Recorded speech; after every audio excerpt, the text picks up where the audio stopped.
opening weekend for Wakanda Forever was supposed to be massive. It was supposed to be huge. That's what the media was telling everybody in the lead up. They thought it would cross $200 million.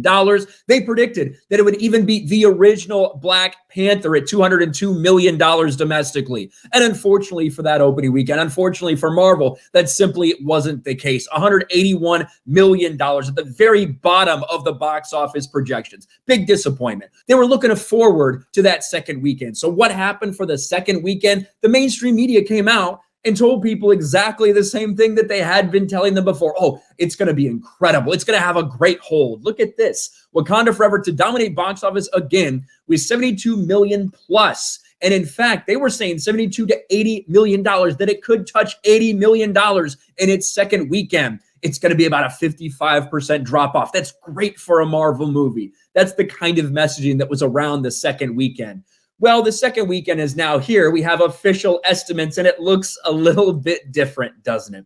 Wakanda Forever posts $67 million second weekend. The menu rises over Chosen. No noise for She Said. Sunday box office update. And in fact, that equates to a 63% drop off for the second weekend for Wakanda Forever. Now, although 63 isn't a record setting bad like we've seen from something like Doctor Strange Multiverse of Madness, which fell off 67%, which was terrible, which was awful for them. And it's certainly not as bad as something like Thor Love and Thunder at a 68% drop off, setting the record for the worst MCU movie.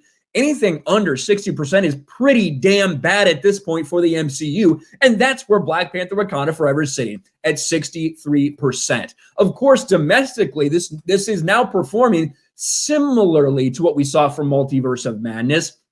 But when you look internationally, it's not pulling anywhere close to the same numbers that Doctor Strange 2 Multiverse of Madness made, which is why for the overall box office, people are sitting there looking at this and thinking, is it going to get $800 million? Is that where we're sitting now? Is it between 800, 850? It might not even make 800. Is that really what we're talking about for this movie that they invested $250 million in? That needs to hit a minimum of 625, 650 before it even breaks even. That's what we're now talking about with Black Panther Wakanda Forever. And of course, what does the mainstream media do? Even with this news that was off what they predicted, even for this disappointing news, they tried to spin it again.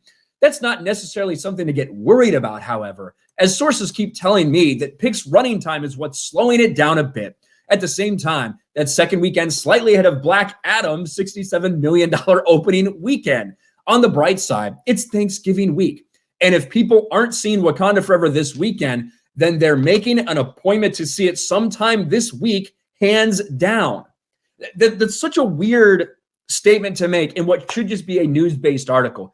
Don't worry. It's the week of Thanksgiving. If people didn't have time to watch it last weekend, they're hands down going to make sure to put it in their schedule. That's really fucking weird. And the truth is, even when you look at these box office numbers, like I've mentioned before, like I made a specific video about here on this channel, when you look at these numbers, it's very deceiving because Black Panther, the original Black Panther movie, $202 million, only had a 45% second weekend drop off at $111 million, a massive second weekend.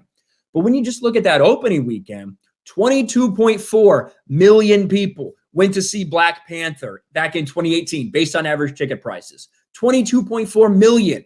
What was it for Wakanda Forever with an average ticket price of $13.71 opening weekend? 13.2 million.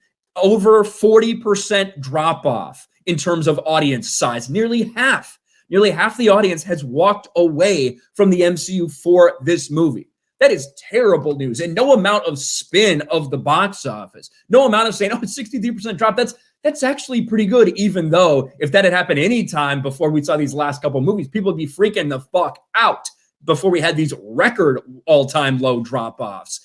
It's not good for Wakanda Forever. The interest simply is not there, especially in comparison to what was out there before. So Marvel, although media is trying to do their best, you see, even in this article that itself, it's like, don't worry. We know people are going to keep going out to see it. We know it's going to happen, guys. Trust us. It's just so incredible. Despite all this mainstream media spin, there's a lot of work left for Wakanda Forever. And it certainly so far has been a disappointment compared to what they thought it would do at the box office.